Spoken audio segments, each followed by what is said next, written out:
Welcome back. This is Goku Sun DBZ, and this is my newest game review. This is, of course, for the PlayStation 4, Lichdom Battlemage.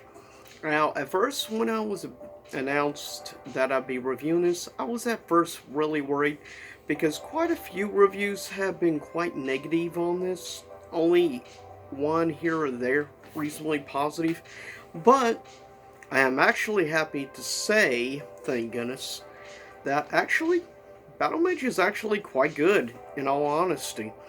First off, to know about the game, it is a RPG. Um, it is definitely not an open world-esque type RPG. It's definitely a linear RPG, just so you know, first of all. And personally, I don't think that hurts it at all. But then again, this has come from somebody who actually really likes linear games. I mean, I love the Fable franchise, and Fable is most definitely a linear RPG series. Without that being not obvious. But if you like linear RPGs, first off, I will say you may like this. Second off, with the game, there is no melee combat of any kind in this game, so that's a quick. But given it's called Battle Mage, should kind of be, I don't know, a dead point. But with that said, um, first of all, yeah, you strictly use magic abilities in the game, and that is where its strength is the battle. Now, total, you have like 7 or 8 like standard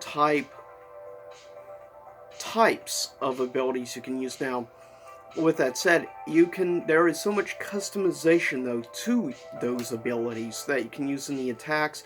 You can augment, change the effects of it. It's also cool the fact over a period of time and stuff you can also change the stats, customize like whether you want increase like a certain effect or something, an augmentation to the ability, as well as like you can bump up like attack damage, or like special like at certain time damage like critical hits.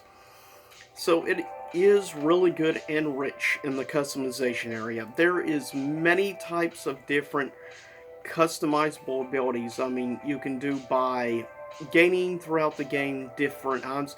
And one great thing is pretty much throughout the game, you will just pick stuff up as you go through boss battles and things. And that's good. So you don't really have to worry about buying anything. There's actually nothing like that, shops or anything in the game. One of the other things are there's like 5 different levels of difficulty in the game. There's like basic casual, uh, then I forget the next, then there's like, I'm trying to remember what normal difficulty is in the middle. Then you have like Battle Mage, which is second highest difficulty, and then you have like a difficulty called just Badass for some reason. Yeah, sure, why not? But yeah, you have 5 levels of difficulty, and surprisingly, you can actually change and control the difficulty of the game at any time from the menu screen when you pause the game. That's actually kind of unique and different. You don't see that in many RPG games, the ability to change the difficulty at any time you want. So that's good, like for instance, if you just want to up the difficulty for the boss battles, you can play through the normal battles and stuff on like simple, easy, and then increase the difficulty for the boss battle just so you can unlock trophies. Because there are trophies for each level of difficulty defeating the boss in. Something to know. But with that said, uh, quickly do like some of the basics. The mechanics, like I said, is the strength of this game, hands down. Now, an area of presentation, graphics, and stuff. I would say the game, for the most part, looks kind of like something from maybe at the end of the previous generation of consoles. I would say it kind of feels like maybe a late PS3 era game or something, but to be fair, this game was earlier in the PS4 lifespan. So keep that in mind also. And also, in fact, you can get this game dirt cheap a lot of times. When it's on sale, like 2 to like $4 on average. I mean, I got my copy for $4 physical. But with that said, um, the combat in the game, I will say, is really solid. Not just the crafting, different ability manipulation, but the actual. It's really. How shall I put this? It's really. I feel like when you get victories and stuff in the fights and battles, it is quite satisfying. So that's a good thing. In graphics, as I was saying, character design, like facial detail and stuff on the characters, definitely PS3 era graphics. It's not the greatest. I mean, for PS4 era, yeah, the graphics aren't great, but keep in mind this was like a mid-range developed game. This wasn't like a AAA level game. It had limited funding, and I think for given the funding and stuff, the money it had to make this game, I actually think it turned out pretty solid. Facial designs and stuff isn't great, but you're not going to really notice that unless you get really up close to like human characters. The creature designs and stuff, details, I actually think are better on the different types of creatures and stuff you will fight. Because a lot of the normal human enemies you have, like, have masks and stuff on, you're going to try to keep long distance for the most part with your magic abilities. Because that's the easier route to defeat them. You don't want them to get close range since you use magic only. You don't have melee weapons or anything like that. But you have many different types of magic abilities. I mean, you can like summon, use parasites and stuff to attack your opponent. Um, of normal physical type specifics, like you have a special ability where you can like freeze for a period of time. Opponents also, you can use ice attacks to freeze your opponents briefly, but that'll give you a free opening, and that will be useful at times in maybe boss battles and things. Also, you can use like standard like lightning attacks and fire attacks, and those are quite satisfying. I mean, it's really fun shooting lightning and also shooting fireballs. Some I always enjoyed about Fable. But also, my personal favorite ability, though, you can actually gain is Necromancy. That is probably my personal favorite ability because you shoot that necromancy attack at the creature, then you use other magic abilities and kill it, and once it's dead, it becomes like a serving undead, basically, servant to you.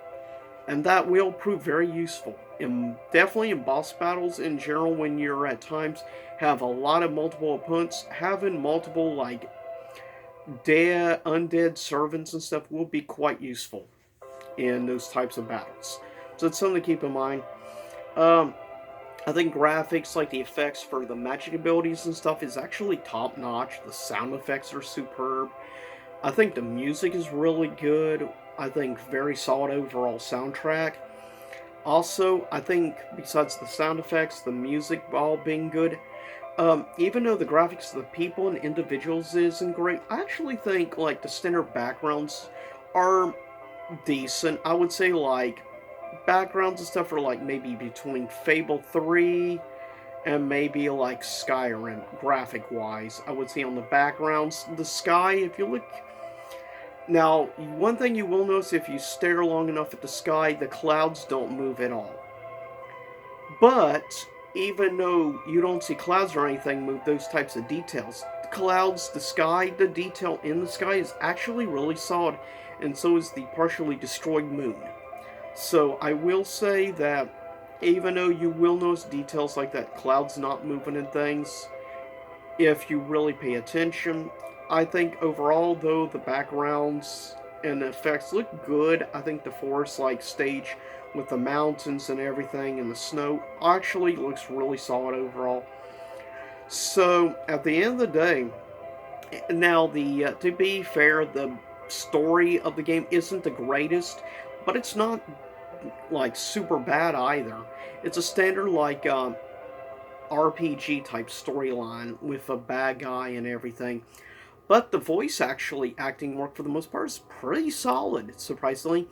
There's this mage character, and he is done by, I won't give away names, but let's just say he's an individual who has done many animes before, and he's done voices for quite a few Bandai things. Particularly, this voice actor was involved in Cowboy Bebop, Outlaw Star, as well as multiple Gundam series. That's what I'm going to say, but he plays the main, like, mage magician guy in the game, and you can choose between a woman or a man to play as in game. So that's also good. You can't customize their design or anything like, say, Elder Scrolls would allow you or other games, but that's fine. I mean, it is a basic linear RPG, but I think it's solid. The other unique aspect of the game is the fact it's done in first-person view, much like Skyrim, or in general just the Elder Scrolls games. So, if you don't mind first-person viewpoint on your RPG games, I think you actually may enjoy Battlemage, but in general, if you don't mind a linear RPG, but with really fun magic crafting elements, and the fact is, also, I love the fact you have unlimited magic usage. You can use magic non-stop, no matter what. So that's nice. The fact you don't have to worry about MP gauge or anything. It's pretty much like Fable 3 and the aspect of unlimited magic usage. So that's pretty nice. That's one of the reasons I like Fable 3 so much. But honestly, at first, when I tried this game, I was afraid it was going to be really bad from what people talk. Funny enough, it ended up a really solid, really enjoyable game. Overall, on my grading scale, what would I give Battlemage? Honestly, I give this game an A minus. Yeah, not an A plus, because of just elements like the graphics, details of like the human faces. Yeah, it doesn't have like CG video clips or anything, cutscenes. Instead, it goes for a more artistic style.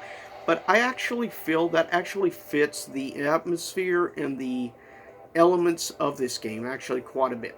So overall, yeah, this was actually a surprise game. I actually ended up enjoying a lot more than I definitely had expected. Especially with the crafting and the customization elements on the magic usage. That is the big part to this game, is if you enjoy crafting and customizing your special abilities and stuff in game, I think you're actually going to enjoy this quite a bit. And the fact you can get this game easy for a few bucks, definitely pick it up. With that said, I hope you enjoyed this, and I'll see you all next time for a future game review. I should be announcing in about a week or two my next game review, what game and which console, or rather platform, that it will be for. With that said, I'll see you next time. Same YouTube time, same YouTube channel.